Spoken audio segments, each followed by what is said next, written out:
Hello, in this video I'm gonna show you how to customize volume panels in Oukitel RT8. Volume panels are these panels which show up when you change your volume.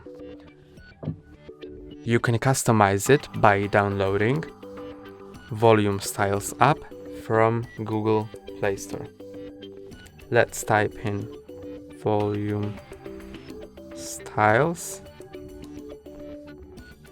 press on search and download this exact app. Press on install.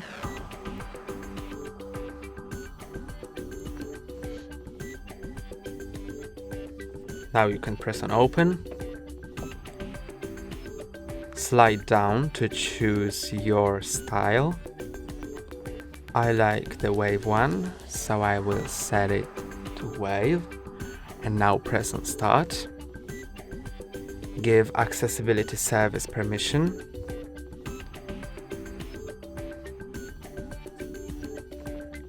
Allow.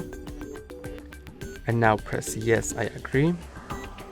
And now, how you can see, my volume styles are changed. That's all for today. Don't forget to like and subscribe. See you next time.